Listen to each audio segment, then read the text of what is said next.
ಆತ್ಮೀಯ ಎಲ್ಲ ಪತ್ರಿಕಾ ಮಾಧ್ಯಮ ಮಿತ್ರರಿಗೆ ನಮಸ್ಕಾರಗಳು. ತುಂಬ ಥ್ಯಾಂಕ್ಸ್ ನೀವೆಲ್ಲರೂ ಇವತ್ತು ಪತ್ರಿಕಾಗೋಷ್ಠಿಗೆ ಬಂದಿರೋದಕ್ಕೆ. ಇವತ್ತಿನ ಪತ್ರಿಕಾಗೋಷ್ಠಿನ ಬಂದು ಸಾರಥ್ಯ ಕರ್ನಾಟಕ ರಾಜ್ಯ ಮಟ್ಟದ ವಿಶಿಷ್ಟ ಲೈಂಗಿಕತೆ ಅಲ್ಪಸಂಖ್ಯಾತ ಸಮುದಾಯಗಳ ಸಂಘಟನೆ ಹಾಗೂ ನಮ್ಮ ನವಸಹಜ ಮಂಗಳೂರಿನಲ್ಲಿರುವಂಥ ಸಂಘಟನೆಗಳೆರಡೂ ಸೇರಿ ಮಾಡ್ತಾ ಇದೆ. ಸೊ ಮೊದಲಿಗೆ ಈ ವೇದಿಕೆಯಲ್ಲಿರೋರನ್ನ ನಾನು ಪರಿಚಯ ಮಾಡ್ತಾ ಇದ್ದೀನಿ.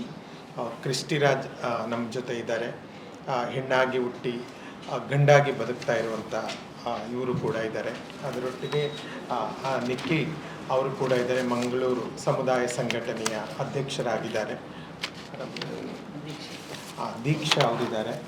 ಮತ್ತು ನಮ್ಮ ಸಾರಥ್ಯ ಕರ್ನಾಟಕ ರಾಜ್ಯ ಮಟ್ಟದ ಒಕ್ಕೂಟದ ಅಧ್ಯಕ್ಷರಾಗಿರುವಂಥ ಅವರು ಕೂಡ ಇದ್ದಾರೆ. ಉಚ್ಚಂಗಿ ಪ್ರಸಾದ್ ಅಂತ ಹೇಳಿ ನಮ್ಮ ಸಾರಥ್ಯದ ಉಪಾಧ್ಯಕ್ಷರಾದಂಥ ಪುಂಡಲೀಕ್ ಅವರು ಕೂಡ ಇದ್ದಾರೆ. ನಮ್ಮ ಸಾರಥ್ಯ ನೆಟ್ವರ್ಕಲ್ಲಿ ಡೋಸಾ ಕೆಲಸ ಮಾಡ್ತಿರುವಂಥ ತ್ರಿಮೂರ್ತಿ ಅವರು ಕೂಡ ಇದ್ದಾರೆ. ನಾನು ಚಾಂದಿನಿ. ಸೊ ಈ ದಿನದ ಉದ್ದೇಶ ಏನು ಅಂತಂದರೆ 2026ರಲ್ಲಿ ಟ್ರಾನ್ಸ್ಜೆಂಡರ್ ಅಮೆಂಡ್ಮೆಂಟ್ ವಿಷಯವಾಗಿ ತಂದಿರುವಂಥ ಕಾಯ್ದೆಯ ವಿಷಯವಾಗಿ ಈ ಪತ್ರಿಕಾಗೋಷ್ಠಿಯನ್ನು ನಾವು ಆಯೋಜನೆ ಮಾಡಿದ್ದೀವಿ. ಸೊ ಅದ್ರ ಬಗ್ಗೆ ಹೆಚ್ಚಿನ ಮಾಹಿತಿಗಳನ್ನು ನಮ್ಮ ಎಲ್ಲ ರಿಸೋರ್ಸ್ ಪರ್ಸನ್ ಮಾತಾಡ್ತಾರೆ. ಹಾಗೆ ಇವತ್ತು ಈ ಪತ್ರಿಕಾಗೋಷ್ಠಿ ಆದ ನಂತರ ನಾವು 11:15 ದೊಡ್ಡ ಗಡಿಯಾರದ ಹತ್ರ ಒಂದು ಪ್ರತಿಭಟನೆಯನ್ನು ಕೂಡ ಇಟ್ಕೊಂಡಿದ್ದೀವಿ. ನಮ್ಮ DC ಅವರನ್ನು ಮೀಟ್ ಮಾಡಿ ನಮ್ಮ ಮನವಿಯನ್ನು ಕೂಡ ಕೊಡ್ತಾ ಇದ್ದೀವಿ. ಸೊ ಇವತ್ತಿನ ಪತ್ರಿಕಾಗೋಷ್ಠಿಯ ಬಗ್ಗೆ ಮೊದಲಿಗೆ ನಿಖಿಲ್ ಅವರು ಮಾತಾಡ್ತಾರೆ.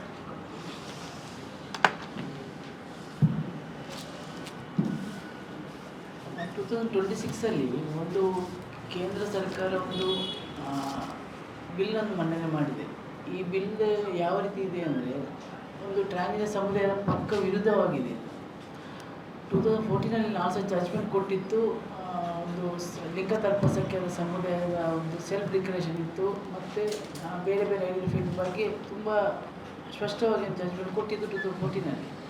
ಅದು 2019ರಲ್ಲಿ ಆ್ಯಕ್ಟ್ ಆಗಿ ಒಂದು ಕನ್ವರ್ಟ್ ಆಯಿತು. ನಂತರ 2026ಅಲ್ಲಿ ಇವಾಗ ಒಂದು ಲೋಕಸಭೆಯಲ್ಲಿ ಒಂದು ಬಿಲ್ ಮಂಡನೆಯಾಗಿದೆ. ಈ ಬಿಲ್ ಏನಂದರೆ ತುಂಬ ಅಂದರೆ ಸಮುದಾಯದ ವಿರುದ್ಧವಾಗಿದೆ. ಏನೊಂದು ಟ್ರಾನ್ಸ್ಜೆಂಡರ್ ಸಮುದಾಯ ಅಂತ ಹೇಳ್ತೇವ, ಈ ಟ್ರಾನ್ಸ್ಜೆಂಡರ್ ಸಮುದಾಯದ ಒಂದು ಸೆಲ್ಫ್ ಡಿಕ್ಲರೇಷನ್ ಇತ್ತು. ಒಂದು ಗಂಡಾಗಿ ಹುಟ್ಟಿ ನಾನು ಹೆಣ್ಣಾಗಿ ಬೆಳೆದಾಗ ನನ್ನನ್ನು ಗುರುತಿಸೋ ಹಕ್ಕಿದೆ ಅಂತ. ನಾನು ಸೀರಿಯಲ್ ಇರ್ತೇನಾ ಅಲ್ಲ ಪ್ಯಾನ್ಶರ್ಟಲ್ಲಿ ಇರ್ತೇನಾ ಅಲ್ಲ ಸರ್ಜರಿ ಆಗಿರ್ತೇನಾ ಸರ್ಜರಿ ಆಗದೇ ಇರ್ತೇನಾ, ನನ್ನ ಗುರುತಿಸುವ ಹಕ್ಕು ನನಗಿದೆ ಅಂತ ಒಂದು ಇದ್ದ ಒಂದು ಬಿಲ್ಲನ್ನು ಇದು ಫುಲ್ ಚೇಂಜ್ ಮಾಡಿದೆ. ಹಾಗಾಗಿ ಇದು ಇನ್ನೊಂದೇನೆಂದರೆ ಇದು ಮೆಡಿಕಲ್ ಮಾಡಲಿಕ್ಕಿದೆ. ಮೆಡಿಕಲ್ ಅಂದರೆ ನಾನೊಂದು ಟ್ರಾನ್ಸ್ಜೆಂಡರ್ ಸಮುದಾಯ ಅಂತ ಗುರುತಿಸಬೇಕಾದ್ರೆ ನಾನು ಎಲ್ಲ ಒಂದು ನನ್ನ ಅಂಗವನ್ನು ತೋರಿಸ್ಬೇಕಂತ. ಇದು ಎಷ್ಟು ಮಟ್ಟಿಗೆ ಸರಿ ಅಂತ ಗೊತ್ತಾಗ್ತಿಲ್ಲ. ಇದು ಕೇಂದ್ರ ಸರ್ಕಾರ ಯಾತಕ್ಕೋಸ್ಕರ ಇದು ಬಿಲ್ ಮಂಡನೆ ಮಾಡ್ತಾರೆ ಗೊತ್ತಿಲ್ಲ. ಹಾಗಾಗಿ ಈ ಬಿಲ್ನ ಒಂದು ಕೂಲಂಕುಷವಾಗಿ ಒಂದು ಪರಿಶೀಲಿಸಿ ಸಮುದಾಯ ಪರವಾಗಿ ಮಾಡಬೇಕಾಗಿ ನಾವೆಲ್ಲರೂ ಪರವಾಗಿ ಕೇಳ್ಕೊಳ್ತೀವಿ. ಓಕೆ, ಈ 2026 ಅಮೆಂಡ್ಮೆಂಟ್ ಬಗ್ಗೆ ಕ್ರಿಸ್ಟಿರಾಜ್ ಅವರಿದ್ದಾರೆ. ಅವರು ಕೂಡ ನಿಮ್ಮ ಜೊತೆ ಸಂಕ್ಷಿಪ್ತವಾಗಿ ವಿವರಣೆಯನ್ನು ನೀಡ್ತಾರೆ. ಜಯಂತ್ ಎಲ್ಲರಿಗೂ. ನನ್ನ ಹೆಸರು ಕ್ರಿಸ್ಟಿರಾಜ್ ಅಂತೇಳಿ, ನಾನು ಹೆಣ್ಣಾಗಿ ಹುಟ್ಟಿ ಗಂಡಾಗಿ ಪರಿವರ್ತನೆ ಆಗಿರೋನು. So first of all madam ಅವ್ರು ಹೇಳಿದ್ರು 2014 ಅಂತ. ಸೊ 2014ರಲ್ಲಿ ನಾಲ್ಸಾ ಜಡ್ಜ್ಮೆಂಟ್ ಬಂದಿತ್ತು. ಸೊ ಅದು ಸೆಲ್ಫ್ ಐಡೆಂಟಿಟಿ ಬಗ್ಗೆ ಮಾತಾಡ್ತಿತ್ತು. ಸೊ ಅಂದರೆ ಹೆಣ್ಣಾಗಿ ಹುಟ್ಟಿ ಗಂಡಾಗಿ ಪರಿವರ್ತನೆ ಆದವರು, ಗಂಡಾಗಿ ಹುಟ್ಟಿ ಹೆಣ್ಣಾಗಿ ಪರಿವರ್ತನೆ ಆಗುವವರು ಯಾರೇ ಆಗಿರ್ಬೋದು, ನೀವು ಲಿಂಗ ಪರಿವರ್ತನೆ ಮಾಡ್ಕೊಳ್ಳದೇ ಇರಿ. ಸೊ ನಿಮ್ಮನ್ನು ನೀವು ಗುರುತಿಸ್ಕೊಳ್ಳುವ ಹಕ್ಕಿದೆ ಅಂತ ಹೇಳಿ ನಾಲ್ಸಾ ತೀರ್ಪು ಕೊಟ್ಟಿತ್ತು. ಸೊ ಅದರಲ್ಲಿ ಅದಾದಮೇಲೆ 2019ರಲ್ಲಿ ಸೊ ಕೇಂದ್ರ ಸರ್ಕಾರ ಒಂದು ಆ್ಯಕ್ಟನ್ನು ತಂತು. ಆ ಆ್ಯಕ್ಟ್ ಪ್ರಕಾರ ನೋಡಿದ್ರೆ ನಾಲ್ಸಾ ಏನು ಹೇಳಿತ್ತು ಅದೇ ರೀತಿಯಾಗಿ ಅವರು ಮಾಡಿದರು. ಆದರೆ ಅದರಲ್ಲಿ ನಮಗೆ ID ಪ್ರೂಫ್ ಅಂತ ಒಂದು ಟ್ರಾನ್ಸ್ಜೆಂಡರ್ ಕಾರ್ಡ್ ಅಂತ ಹೇಳಿ ಕೊಡೋದಕ್ಕೆ ಶುರು ಮಾಡೋದು. ಸೊ ಈಗ 2019ರ ಆ್ಯಕ್ಟ್ ಏನಿದೆ ಅದನ್ನೇ ಮತ್ತೆ ತಿದ್ದುಪಡಿ ಮಾಡಿದ್ದಾರೆ 2026ರಲ್ಲಿ. ಸೊ ಅದರಲ್ಲಿ ಏನಾಗಿದೆ ಅಂದರೆ ಹಲವು ರೀತಿಯ ಐಡೆಂಟಿಟಿಗಳಿದು. ಸೊ ಅಂದರೆ ಟ್ರಾನ್ಸ್ಮ್ಯಾನ್ ಆಗಿರ್ಬೋದು. ಟ್ರಾನ್ಸ್ಮ್ಯಾನ್ ಅಂದರೆ ಹೆಣ್ಣಾಗಿ ಹುಟ್ಟಿ ಗಂಡಾಗಿ ಪರಿವರ್ತನೆ ಆಗೋರು. ಟ್ರಾನ್ಸ್ ವಿಮೆನ್ ಅಂತ ಹೇಳಿದರೆ ಗಂಡಾಗಿ ಹುಟ್ಟಿ ಹೆಣ್ಣಾಗಿ ಪರಿವರ್ತನೆ ಆಗೋರು. ಕೋತಿ, ಮರ್ಲಾಡಿ, ಜೋಗ್ತ, ಕಿನ್ನರ್ ಈ ರೀತಿಯಾದಂಥ ಹಲವು ಐಡೆಂಟಿಟಿಗಳು ಸೇರಿಕೊಂಡಿದ್ವು. ಆದರೆ ಇವಾಗ ಅವರು 2026 ಬಿಲ್ಲಲ್ಲಿ ಬರೀ ಒಂದು 6 ಕ್ಯಾಟಗರಿಯನ್ನು ಮಾತ್ರ ಅವರು ಸ್ಪೆಸಿಫಿಕ್ ಆಗಿ ಟ್ರಾನ್ಸ್ ಅಂತ ಹೇಳಿ ಪರಿಗಣಿಸ್ತೀವಿ ಅಂತ ಹೇಳಿ ಅವರು ಹೇಳ್ತಿದ್ದಾರೆ. ಸೊ ಅದರಲ್ಲಿ ಯಾರ್ಯಾರು ಇದ್ದಾರೆ ಅಂದರೆ ಅರ್ವಾನಿ, ಹಿಜ್ರಾ, ಕಿನ್ನರ್, ಯೂನಕ್, ಇಂಟರ್ಸೆಕ್ಸ್. ಸೊ ಈ ರೀತಿ ಬಂದಾಗ ಸೊ ಇದರಲ್ಲಿ ನಾನು ಎಲ್ಲೂ ಹಿಜ್ರಾ ಅಂತ ಹೇಳ್ಕೊಳ್ಳೋದಿಲ್ಲ, ಎಲ್ಲಿ ನಾನು ಕಿನ್ನರ್ ಅಂತ ಹೇಳ್ಕೊಳ್ಳೋದಿಲ್ಲ, ನಾನು ಅರ್ವಾನಿ ಅಂತ ಹೇಳ್ಕೊಳ್ಳೋದಿಲ್ಲ, ನನ್ನನ್ನು ನಾನು ಟ್ರಾನ್ಸ್ಮ್ಯಾನ್ ಅಂತ ಹೇಳಿ ಗುರುತಿಸ್ತೀನಿ. ಸೊ ಈ 2026 ಬಿಲ್ಲಲ್ಲಿ ಕಂಪ್ಲೀಟಾಗಿ ಟ್ರಾನ್ಸ್ಮ್ಯಾನ್ ಐಡೆಂಟಿಟಿನ ತೆಗೆದಾಕಿದ್ದಾರೆ, ಕೋತಿ ಐಡೆಂಟಿಟಿನ ತೆಗೆದಾಕಿದ್ದಾರೆ, ಮಂಗಲಮುಖಿ ಐಡೆಂಟಿಟಿನ ತೆಗೆದಾಕಿದ್ದಾರೆ, ಟ್ರಾನ್ಸ್ ವಿಮೆನ್ ಅನ್ನೋ ಐಡೆಂಟಿಟಿನ ತೆಗೆದಾಕಿದ್ದಾರೆ. ಸೊ ಇದು ಎಷ್ಟರ ಮಟ್ಟಿಗೆ ಸರಿ? ಸೊ ಇಷ್ಟು ದಿವಸ ನಾವೆಲ್ಲರೂ ಯಾವುದೇ ಸಮುದಾಯ ಇದ್ದರೂ, ಸರ್ಜರಿ ಆಗಿದ್ರು ಆಗದೇ ಇದ್ದರೂ ಅವ್ರನ್ನ ಅವ್ರು ಹೇಗೆ ಗುರುತಿಸ್ಕೊತಾರೆ ಅಂತ ಹೇಳುವಾಗ ನಾವು ಗೌರವಿಸ್ತಿದ್ವಿ. ಆದರೆ ಈಗ ಆ ಒಂದು ಗೌರವಿಸುವ ಒಂದು ನಮ್ಮ ಹಕ್ಕುಗಳನ್ನ ಅವರು ಕಿತ್ಕೊತಾ ಇದ್ದಾರೆ. ಸೊ ಇದು ನಮ್ಮ ಪ್ರಾಬ್ಲಮ್. ಸೊ ಯಾಕೆ 2026 ಬಿಲ್ಲಲ್ಲಿ ನಾವು ಯಾರೂ ಇಲ್ಲ? ಸೊ ಯಾಕೆ ನಾವು ಟ್ರಾನ್ಸ್ಮ್ಯಾನ್ ಐಡೆಂಟಿಟಿನ ಟ್ರಾನ್ಸ್ಜೆಂಡರ್ಸ್ ಒಳಗಡೆ ತಂದಿಲ್ಲ ಅನ್ನೋದು ಪ್ರಶ್ನೆ ನಮಗೆ. ಎರಡನೇದು ಬಂದು ಮೆಡಿಕಲ್. ಸೊ ಅವ್ರು ಹೇಳ್ತಿದ್ದಾರೆ ಮೆಡಿಕಲ್ ಬೋರ್ಡ್ ತರ್ತೀವಿ ಅಂತ. So 2019 ತಂದಿದ್ದೇನು? TG card. So self identity ನೀವು ಅಫಿಡವಿಟ್ ಮುಖಾಂತರ ಮಾಡಿಸ್ಕೊಳ್ಳಿ, ನೀವು ಪೋರ್ಟಲ್ ಮುಖಾಂತರ ಅಪ್ಲೈ ಮಾಡಿ, ಸೆಷನ್ 6 ಅಂಡರಲ್ಲಿ ಮಾಡಿ, ಸೆಷನ್ 7 ಅಂಡರಲ್ಲಿ ಮೆಡಿಕಲ್ ಪ್ರೂಫ್ನ ಕೊಡಿ ಅಂತ ಹೇಳಿ ಎಲ್ಲ ಮಾಡಿದ್ಮೇಲೆ ಈಗ ಮತ್ತೆ ಮೆಡಿಕಲ್ ಬೋರ್ಡ್ನ ತರ್ತಿದ್ದಾರೆ. ಸೊ ಮೆಡಿಕಲ್ ಬೋರ್ಡ್ಗೆ ನಾನು ಯಾಕೆ ಹೋಗಬೇಕು? ಸೊ ನಾನು ಸ್ವಯಂ ಘೋಷಿತ ಮಾಡ್ಕೊತಾ ಇರುವಾಗ ಸೊ ನನ್ನ ಏನು ಅಫಿಡವಿಟ್ ಮಾಡಿಸಿದ್ದೀನಿ ಅದೇ ನನ್ನ ಪ್ರೂಫ್. ಸೊ ನಿಮಗೆ ಏನೇ ಪ್ರಾಬ್ಲಮ್ ಇದ್ದರೂ ಯಾರನ್ನು ಫೇಕಾಗಿ ತಗೊಳಕ್ಕಾಗಲ್ಲ. ಯಾವುದೇ ಒಂದು ಗಂಡಸಾಗಿರ್ಬೋದು, ನಾನು ಟ್ರಾನ್ಸ್ ಮಹಿಳೆ ಅಂತ ಹೇಳಿ ತಗೊಳಕ್ಕಾಗುತ್ತಾ? ಇಲ್ಲ ಯಾವುದೇ ಒಂದು ಮಹಿಳೆ ನಾನು ಟ್ರಾನ್ಸ್ ಪುರುಷ ಅಂತ ಹೇಳಿ ತಗೊಳಕ್ಕಾಗುತ್ತಾ? ಸೊ ಆ ರೀತಿ ಇರುವಾಗ ಸೊ ನಾನು ನನ್ನ ಪ್ರೈವಸಿ, ನನ್ನ ಬಾಡಿನ ನಾನು ಹೇಗೆ ಮೆಡಿಕಲ್ ಬೋರ್ಡ್ ಮುಂದೆ ತೋರಿಸ್ತೀನಿ ಅನ್ನೋದು ಪ್ರಶ್ನೆ. ಸೊ ನಾನು ನೆಕ್ಸ್ಟ್ಗೆ ಪುಂಡಲಿಕ ಅವರಿಗೆ ಮಾತಾಡೋಕ್ಕೆ ಕೊಡ್ತೀನಿ. ಈಗ ಒಂದು ಸಾರಥ್ಯದ ಒಂದು ಉಪಾಧ್ಯಕ್ಷರಾಗಿ ಒಂದು ಐಡೆಂಟಿಟಿಗಳನ್ನು ನೋಡುವಾಗ ಕೆಲವೊಂದು ವಿಸಿಬಿಲಿಟಿ ಇರೋ ಐಡೆಂಟಿಟಿ ಇರುತ್ತೆ, ಕೆಲವೊಂದು ವಿಸಿಬಿಲಿಟಿ ಇಲ್ಲದೆ ಇರುವಂಥ ಐಡೆಂಟಿಟಿ ಇರುತ್ತೆ. ಸೊ ವಿಸಿಬಿಲಿಟಿ ಇಲ್ಲದೆ ಇರುವಂಥ ಐಡೆಂಟಿಟಿ ಇಶ್ಯೂವನ್ನು ಇಟ್ಕೊಂಡು ನಮ್ಮ ಪುಂಡ್ಲಿಕ್ ಅವರು ಮಾತಾಡ್ತಾರೆ.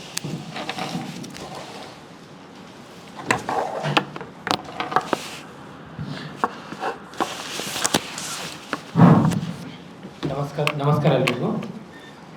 ಇಲ್ಲಿ ಟ್ರಾನ್ಸ್ಜೆಂಡರ್ ಈ 2020 ಆ್ಯಕ್ಟ್ ಬಗ್ಗೆ ಏನೆಲ್ಲ ಇದೆ ಅಂತ ಏನೆಲ್ಲ ತೆಗ್ದಿದ್ದಾರೆ ಅಂತೆಲ್ಲ ಇನ್ಫಾರ್ಮೇಷನ್ ಕೊಟ್ಟರು. ನಾನೇನು ಕೇಳ್ಬೇಕಂತಂದರೆ, ನಾವು ಕೋತಿ ಅಂತ ನಮ್ಮನ್ನು ನಾವು ಕೋತಿ ಅಂತ ಹೇಳ್ಕೊತೀವಿ.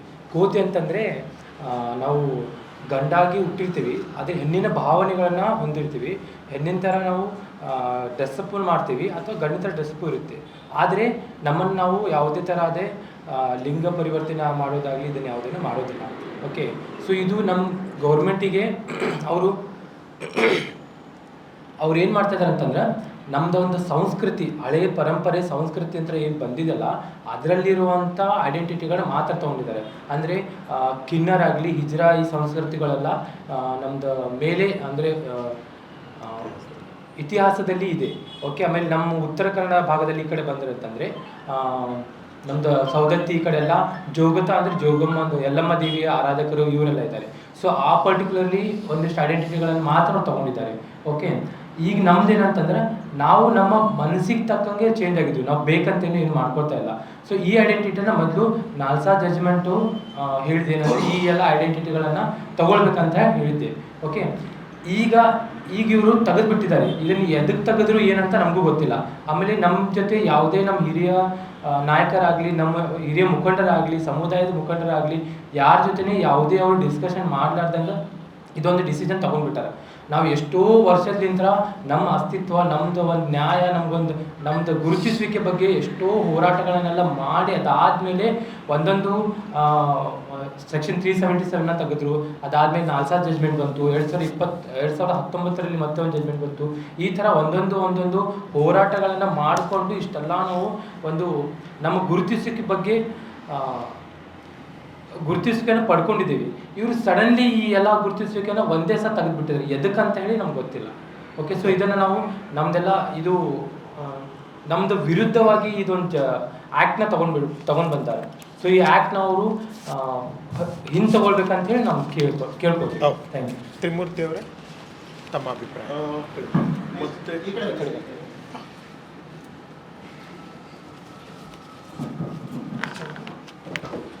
ಇಲ್ಲಿ ಮುಖ್ಯವಾಗಿ ಸಾಂಪ್ರದಾಯಿಕವಾಗಿರ್ತಕ್ಕಂಥ ಈ ಭಾರತ ದೇಶದಲ್ಲಿ ನಾವು ಮುಖ್ಯವಾಗಿ ನೋಡೋದು ಒಂದು ಹೆಣ್ಣು ಗಂಡನ್ನು ಮಾತ್ರ. ಈಗ ಲಾಸ್ಟ್ ಇಷ್ಟೊತ್ತು ಹೇಳಿದ ಹಾಗೆ ಹಲವಾರು ನ್ಯಾಯಾಂಗದ ತೀರ್ಪುಗಳಿರ್ಬೋದು, ಕೆಲವು ಕಡೆಗಳಲ್ಲಿ 3ನೇ ಲಿಂಗ ಅಂತ ನಮ್ಮನ್ನು ಗುರುತಿಸಿದ್ರು.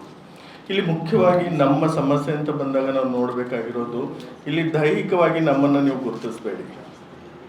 ಇಲ್ಲಿ ನಮಗೆ ಮುಖ್ಯವಾಗಿ ನೀವು ನೋಡಬೇಕಾಗಿರೋದು ಭಾವನಾತ್ಮಕವಾಗಿ. ಈಗ ಕ್ರಿಸ್ಟಿರಾಜ್ ಅವರು ಹೇಳಿದ್ರು, ಒಂದು ಮೆಡಿಕಲ್ ಬೋರ್ಡ್ನ ನಾವು ಕ್ರಿಯೇಟ್ ಮಾಡ್ತೀವಿ, ಅದ್ರ ಮುಂದೆ ಹೋಗ್ಬಿಟ್ಟು ನೀವು ಹೆಣ್ಣು ಗಂಡ ಅಂತ ಆ ಒಂದು ಬೋರ್ಡ್ ನಿಮ್ಮನ್ನು ನಿರ್ಧಾರ ಮಾಡುತ್ತೆ ಅಂತ ಹೇಳುವಾಗ, ಹಂಗಿದ್ರೆ ಬೇರೆ ಅಥವಾ ಗಂಡು ಅಂತ ಯಾರಿದ್ದಾರೆ ಈ ಸಮಾಜದಲ್ಲಿ, ಹೆಣ್ಣು ಅಂತ ಯಾರಿದ್ದಾರೆ, ಅವ್ರನ್ನು ಕೂಡ ಇದೇ ರೀತಿ ನೀವು ಸರ್ಟಿಫೈಡ್ ಮಾಡ್ತೀರಾ? ಅವ್ರನ್ನು ಕೂಡ ಒಂದು ಬೋರ್ಡ್ ಮುಂದೆ ಬಂದ್ಬಿಟ್ಟು ಅವರ ದೇಹನ ಅವರು ಬಟ್ಟೆ ಬಿಚ್ಚಿ ತೋರಿಸ್ಬಿಟ್ಟು ಅವರು ಸರ್ಟಿಫಿಕೇಟ್ ತಗೊಂಡಿದ್ದಾರಾ? ಹಾಗಿದ್ರೆ ಎಲ್ರಿಗೂ ಕರೆಕ್ಟ್ ಸರ್. ಹಂಗಿದ್ರೆ ಇದೊಂದು ಭಾವನಾತ್ಮಕವಾಗಿರುವಂತ ವಿಷಯವನ್ನ ನೀವು ದೈಹಿಕವಾಗಿ ನೋಡ್ತೀನಿ ಅಂತಂದ್ರೆ ಅದು ಹೇಗೆ ಸಾಧ್ಯ ಆಗುತ್ತೆ ಸರ್?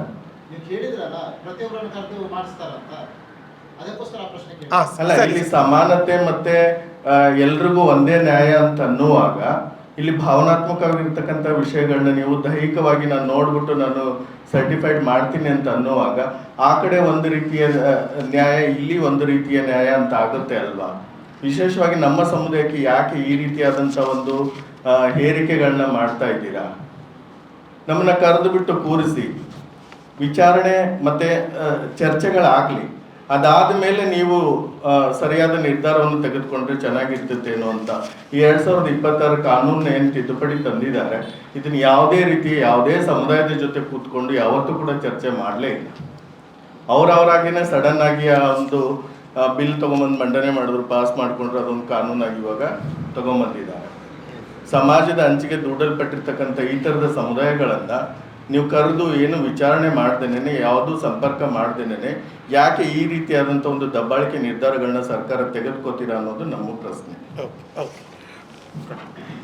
ನಮ್ಮ ಸಾರಥ್ಯದ ಅಧ್ಯಕ್ಷರಾಗಿರುವಂಥ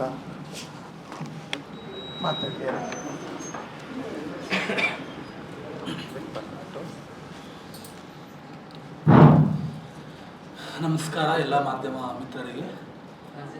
ಖಂಡಿತ ಇದೊಂದು ಈ 2026 ಒಂದು ಟ್ರಾನ್ಸ್ ಬಿಲ್ಲನ್ನು ನಾನು ಮೊದಲು ಖಡಾಖಂಡಿತವಾಗಿ ವಿರೋಧಿಸ್ತೀನಿ. ಯಾಕಂದರೆ ಮಾನವೀಯ ನೆಲೆಗಟ್ಟಿಲ್ಲದಂತಹ ಪ್ರಗತಿಪರ ವಿಚಾರಗಳನ್ನೆಲ್ಲ ತೆಗೆದುಹಾಕಿ ಭಾವನೆ ಮತ್ತು ಮನಸ್ಸಿನ ಸಂವೇದನೆಗಳನ್ನು ದೂರಿ ಕೇವಲ ದೈಹಿಕ ಒಂದು ನೋಡುವಿಕೆಗೋಸ್ಕರ ಇದನ್ನು ತಂದಿರತಕ್ಕಂಥದ್ದು ಖಂಡನೀಯ. ಇದೊಂದು ಜನಸಾಮಾನ್ಯರ ಮತ್ತು ಸಂವಿಧಾನದ ವಿರೋಧಿ ಕಾಯ್ದೆಯಾಗಿದೆ. ಕಾನೂನಾತ್ಮಕವಾಗಿ ಬದುಕ್ತಕ್ಕಂತಹ ಘನತೆ ಗೌರವದಿಂದ ಬದುಕ್ತಕ್ಕಂತಹ ವ್ಯಕ್ತಿಯ ಮೂಲಭೂತ ಮಾನವ ಹಕ್ಕುಗಳನ್ನು ಉಲ್ಲಂಘನೆ ಮಾಡಿರ್ತಕ್ಕಂತಹ ಒಂದು ಬಿಲ್ ಇದಾಗಿದೆ. ಇದನ್ನು ಕೇಂದ್ರ ಸರ್ಕಾರ ಕೂಡಲೇ ಹಿಂತೆಗೆದುಕೊಳ್ಬೇಕು. ಇದಕ್ಕೆ ಸಂಬಂಧಪಟ್ಟಂತಹ ವ್ಯಕ್ತಿಗಳ ಜೊತೆಗೆ ಕೂತ್ಕೊಂಡು ಚರ್ಚೆ ಮಾಡಿ ಅವರ ಅಭಿಪ್ರಾಯಗಳನ್ನು ಸಂಗ್ರಹಿಸಿ ಆ ಸಮಿತಿಯಲ್ಲಿ ಈ ಸಮುದಾಯದ ಹಿರಿಯರನ್ನು ಸೇರಿಸ್ಕೊಂಡು ಚರ್ಚೆಗಳನ್ನು ಮಾಡಿಕೊಂಡು ನಂತರ ಅದನ್ನು ತರಬೇಕಾಗಿತ್ತು. ಈ ಒಂದು ಬಿಲ್ಲಿಗೆ ಯಾವುದೇ ರೀತಿಯಾಗಿ ಹೋರಾಟ ಮಾಡಿರಲಿಲ್ಲ. ಯಾಕಂದರೆ 2019 ಏನು ಟ್ರಾನ್ಸ್ಜೆಂಡರ್ ಬಿಲ್ ಇದೆಯಲ್ಲ, ಅದಕ್ಕೆ ಸುಮಾರು ವರ್ಷಗಳ ಕಾಲ, ದಶಕಗಳ ಕಾಲ ಅನೇಕ ನಮ್ಮ ಹಿರಿಯರು ಹೋರಾಟವನ್ನು ಮಾಡಿ ತಂದಂತಹ ಒಂದು ಬಿಲ್ ಅದಾಗಿತ್ತು. ಬಟ್ 2026 ಬಿಲ್ ಇದೆಯಲ್ಲ, ಇದನ್ನು ಯಾರೂ ಸಹ ಹೋರಾಟ ಮಾಡಿಲ್ಲ, ಯಾರೂ ಸಹ ಕಲ್ಪನೆನೂ ಮಾಡ್ಕೊಂಡಿರಲಿಲ್ಲ ಈ ಥರ ಬಿಲ್ ಬರುತ್ತೆ ಅನ್ನೋ ಒಂದು. ರಾತ್ರೋರಾತ್ರಿ ಈ ಬಿಲ್ಗೆ ಸೈನ್ ಮಾಡಿಸ್ಕೊಂಡು ಒಂದು ಕಾಯ್ದೆಯಾಗಿ ರೂಪ ಆಗಿರ್ತಕ್ಕಂಥದ್ದು ನಿಜಕ್ಕೂ ಇದೊಂದು ಖಂಡನೀಯ. ಇದನ್ನು ವಾಪಸ್ ತಗೊಳ್ಬೇಕಂತ ಅಂದು ನಾನು ಸಾರಥ್ಯದ ಒಕ್ಕೂಟದ ಅಧ್ಯಕ್ಷನಾಗಿ ಹೇಳ್ತಾ ಇದ್ದೀನಿ. ಧನ್ಯವಾದಗಳು.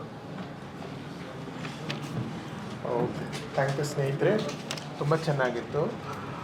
ಸೊ ನಮ್ಮದೊಂದು ಮನವಿ ಏನು ಅಂತಂದರೆ, ಈ ಮನವಿ ಏನು ಅಂತಂದರೆ ಏನು ಈ ಅಮೆಂಡ್ಮೆಂಟ್ ಬಂದಿದೆ ಅದನ್ನು ಹಿಂಪಡಿಬೇಕು ಅನ್ನೋದೇ ನಮ್ಮ ಹಂಬಲ್ ರಿಕ್ವೆಸ್ಟ್. ಯಾಕೆ ಅಂತಂದರೆ ಸಮುದಾಯದ ಮೇಲೆ ಯಾವುದೇ ರೀತಿಯಾದಂಥ ಕಾಳಜಿಗಳನ್ನ ತೋರಿಸದೆ ಸಮುದಾಯದ ಮೇಲೆ ಏರಿರುವಂಥ ಈ ಕಾಯ್ದೆ ನಮಗೆ ಅವಶ್ಯಕತೆ ಇಲ್ಲ ಅನ್ನೋದೇ ಈ ದಿನದ ಪತ್ರಿಕಾಗೋಷ್ಠಿಯ ವಿಚಾರವಾಗಿತ್ತು. ತಮ್ಮೆಲ್ಲರಿಗೂ ಸಹ ಬಂದು ತಮ್ಮ ಸಮಯವನ್ನು ನಮಗೆ ಕೊಟ್ಟಿದ್ದಕ್ಕೆ ತುಂಬ ಹೃದಯದ ಧನ್ಯವಾದಗಳನ್ನ ಹೇಳ್ತೀನಿ. ಹಾಗೆ ತಮ್ಮ ತಮ್ಮ ಪತ್ರಿಕೆಯಲ್ಲಿ ನಮ್ಮ ವಿಷಯದ ಬಗ್ಗೆ ಹೆಚ್ಚಿನ ಮಾಹಿತಿನ ಬರಿಬೇಕು, ಜನಗಳಲ್ಲಿ ಆ ಒಂದು ಮಾಹಿತಿ ಕೊರತೆಯನ್ನು ಫುಲ್ಫಿಲ್ ಮಾಡಬೇಕು ಅನ್ನೋದೇ ನಮ್ಮ ಆಶಯ. ಹಾಗೆಯೇ ಇವತ್ತು ನಮ್ಮದೇನು ಪ್ರತಿಭಟನೆ ಇದೆ ಅದರಲ್ಲಿ ನೀವು ಭಾಗಿಯಾಗಬೇಕು ಅಂತ ಅಂದ್ಕೋತೀನಿ.